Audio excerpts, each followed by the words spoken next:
Es una barbaridad jurídica. Escuchaba la opinión de un abogado que es una crisis constitucional, es un capricho constitucional de un órgano que es incompetente. No tienen las atribuciones como Corte de legislar, ni de echar para atrás una reforma constitucional que siguió todos los procesos tal cual establece la Constitución. Hay muchas maneras de tocar el tema, pero si dan el paso sería una provocación gravísima. Están así de convertirse en rebeldes sin causa. Están en rebelión contra la Constitución.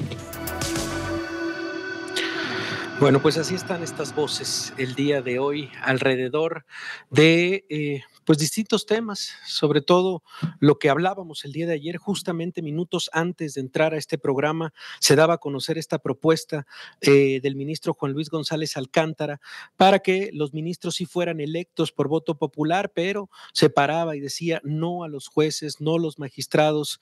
En fin, parece por lo menos que estamos en una discusión. Ahorita trataremos de ir al fondo justamente de esta propuesta del ministro, pero nos ha llamado la atención la carta del ministro Alfredo Gutiérrez Ortiz Mena sobre su renuncia. Dice, el 27 de noviembre de 2012, acepté la distinción de servir como ministro de la Suprema Corte de Justicia de la Nación.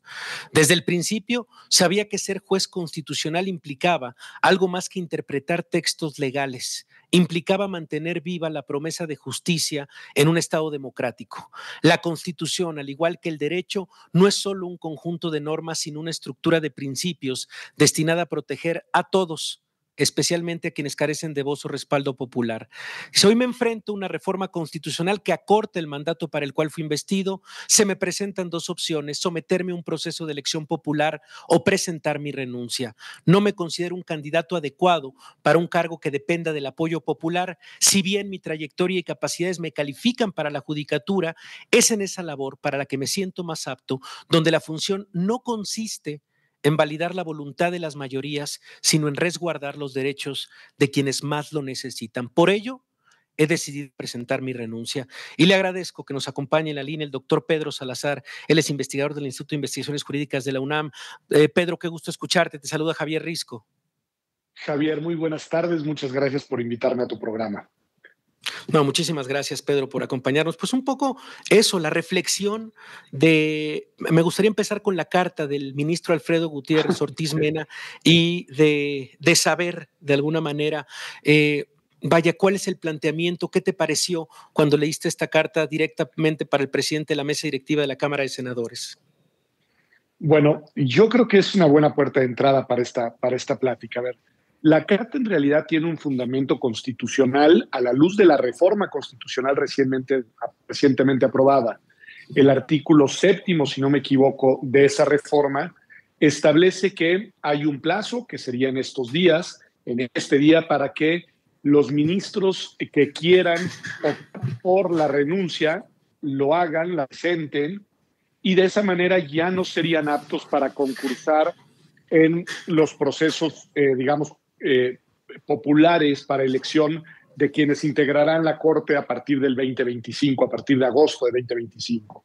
En segundo lugar, se establece ahí que si toman esa decisión, entonces ya no participarán, pero seguirán siendo ministros en funciones hasta esa fecha. Es decir, renuncian hoy, pero siguen encargados de su responsabilidad constitucional hasta el próximo año, hasta mediados del próximo año, un poco más.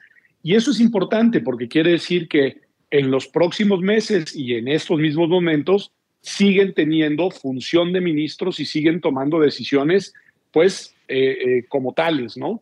Y creo que eso es uno de los temas, pues, más complejos en la coyuntura actual, porque, entre otras cosas, les tocará conocer y eventualmente resolver el proyecto de sentencia al que aludían los actores políticos, la propia presidenta de la República y los legisladores que escuchamos hace algunos minutos, y que fue presentado el día de ayer por el ministro Juan Luis González Alcántara Carrancá, y que tendrá que ser discutido y conocido por la Corte en su integración actual, independientemente de que el ministro Alfredo Gutiérrez Ortiz Mena, y según se dice, otros más, presenten su renuncia ahora, porque así se los exige la Constitución, pero insisto, eso no quiere decir que dejan el cargo de inmediato no quiere decir que dejan de ejercer la función de juezas y jueces constitucionales. Por el contrario, seguirán tomando decisiones y lo harán además, y esto también es bien importante, con las reglas actualmente vigentes, déjame decirlo así, con las reglas de la reforma recientemente aprobada, que entre otras cosas contempla que una eventual declaratoria de inconstitucionalidad ya no requiere de 8 votos como lo requería antes, sino ahora solamente se requieren 6 votos. Esa es la regla constitucional vigente. No hay ningún transitorio que haya dicho que esa regla no entraba en vigor de inmediato, y por lo mismo una discusión hoy sobre la inconstitucionalidad, ya sea de la propia reforma judicial o de cualquier otra reforma, se solventaría con 6, no con 8 votos, porque así lo establece la Constitución. Muy importante esto que dices, Pedro, porque bueno, hoy escuchábamos al exministro Arturo Saldívar, hoy por la mañana en los micrófonos de Fórmula, insistirle a Ciro Gómez Leiva que se necesitaban 8 votos, y él decía, son 8 votos los que se necesitarían, y vaya, lo repitió varias veces. Lo que nos estás diciendo es que no, que en realidad se tendrían que como dices, no hay un transitorio que diga que específicamente para temas de inconstitucionalidad se requieran 8, en realidad se requieren 6 votos. Pues es que la regla es muy clara y es la regla vigente, es la nueva regla. Hasta hace algunas semanas se requerían 8 y era clarísimo que así lo establecía la Constitución. Ahora entró en vigor la Constitución, establece la regla de 6 votos y en ningún lado dice que esa regla comenzaría a aplicar a partir de que la Corte se deje de integrar por 11 integrantes y se empiece a integrar por 9, que es lo que sucederá una vez que tenga lugar la elección de los ministros. Así que para mí, en realidad, no hay ni siquiera margen de interpretación. Es muy clara la regla de los 6 votos. Sé que hay, pues, obviamente, pues una discusión al respecto, pero a mí, sin consideraciones políticas, como lector constitucionalista de la Constitución, pues me queda muy claro eso.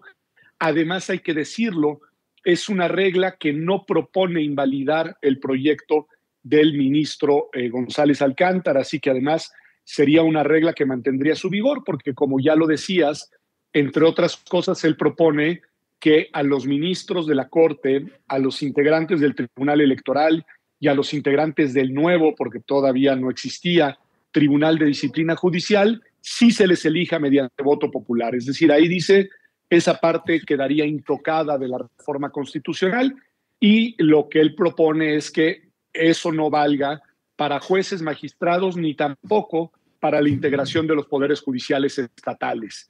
Y creo que con buenos argumentos. Dice con claridad que en el caso de magistrados y jueces hay una carrera judicial, hay todo un procedimiento de ingreso, de carrera, de promoción, de estabilidad, y en ese sentido hay una serie de derechos que hay que salvaguardar. En el caso de los poderes judiciales de las entidades federativas, pues hay un principio federal consagrado en la Constitución con claridad en el artículo 40 y desarrollado en otras disposiciones como el propio artículo 116, y dice, bueno, por lo mismo, caso de magistrados, jueces y poderes judiciales locales, no debe de prevalecer la reforma constitucional aprobada, debe de invalidarse, pero los otros cargos sí deben de ser electos popularmente, incluyendo la Suprema Corte de Justicia de la Nación. ¿Qué te ha parecido la respuesta? Desde Palacio Nacional, la voz de la presidenta diciendo que en realidad esta estrategia es, buscan de alguna manera irse con todos sus saberes de retiro. El propio Gerardo Fernández Noroña como presidente de la mesa directiva del Senado diciendo, nosotros vamos a rechazar cualquier tipo de renuncias, no se van a ir así. ¿Qué te ha parecido, digamos, en el día después, Pedro? Mira, desafortunada la parte más técnica, digamos, y predecible esta parte, digamos, más política. ¿Por qué digo desafortunada la más técnica? Pues porque en efecto a la Corte Constitucional es a la que le corresponde interpretar y salvaguardar la Constitución. Eso no le corresponde a los actores políticos, para eso tenemos una Corte. Y bueno, puede ser discutible, no estoy diciendo que en todos sus términos tengamos que avalar el proyecto del ministro González Alcántara, pero le toca a la Corte discutirlo, valorarlo y eventualmente secundarlo o rechazarlo. En segundo lugar, tan es posible que la Corte revise la constitucionalidad de una reforma constitucional. Dame un segundo, porque es muy importante lo que estás diciendo, Pedro. Vamos a ir a una pausa, pero regresamos con esta idea. Pausa y seguimos en Hoy es Risco. 3 de la tarde con 24 minutos. Seguimos en la línea con el doctor Pedro Salazar. Nos estás explicando, Pedro, y estábamos un poco hablando el análisis de las respuestas, tanto desde la Cámara de Senadores como desde Palacio Nacional, a la renuncia de, bueno, todo lo que ha surgido desde la Suprema Corte de Justicia de la Nación, y bueno, pues desde la renuncia que de alguna manera, por lo menos en este momento, ya ocupa la mayoría de los portales de información, vaya que ha sido retomada prácticamente por todos, y también, por supuesto, lo presentado el día de ayer por el ministro Juan Luis González Alcántara, este proyecto que será discutido el día de mañana. Pero bueno, hablábamos de las respuestas. Pedro, cuéntanos. Claro que sí, mira, estamos platicando el hecho de que se cuestione que el proyecto del ministro González Alcántara proponga que la Corte revise la constitucionalidad de una reforma constitucional, ¿no? Que ha sido el tema de estos días. Lo cierto es que, lo digo muy rápido, ha sido un tema que tiene muchas décadas discutiéndose en el foro jurídico, en la academia y en la propia Corte, pero la tendencia cada vez ha sido más a reconocer que la Corte sí puede intervenir cuando, como lo dice el propio proyecto, las reformas constitucionales en realidad no reforman la Constitución vigente, sino que pretenden ahora sí que cambiar de Constitución, es decir, modificar los principios que le dan identidad a la Constitución vigente, y González Alcántara dice, este es el caso. Y tan es cierto que eso se podría valorar, yo no estoy prejuzgando sobre la decisión de la mayoría de ministras y ministros, pero tan es cierto que se puede estudiar y que podrían pronunciarse sobre eso, que como hemos visto en estos días, los propios órganos legislativos han querido aprobar y están ya en proceso de aprobar una reforma constitucional, paradójicamente, para decir con toda claridad que esto no es posible. Bueno, pues si quieren reformar la Constitución para cerrar esa puerta, pues es porque la puerta hoy se encuentra abierta. De lo contrario, la operación que han llamado de supremacía constitucional, pues no sería necesaria, porque todos estaríamos claros que la Corte no puede hacer lo que hoy se está proponiendo que haga, que es entrar al fondo y al análisis de la reforma judicial.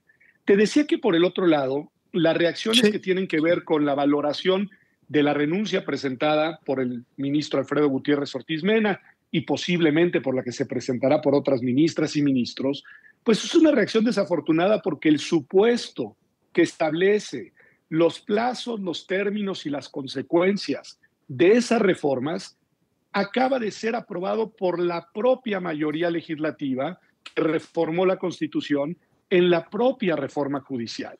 La misma presidenta de la República aludía hoy, y así lo hace el ministro Alfredo Gutiérrez Ortiz Mena en su carta, a un artículo, el artículo 7º transitorio de la reforma, en el que en efecto se dice qué sucede para quienes renuncian y qué sucede para quienes no lo hacen.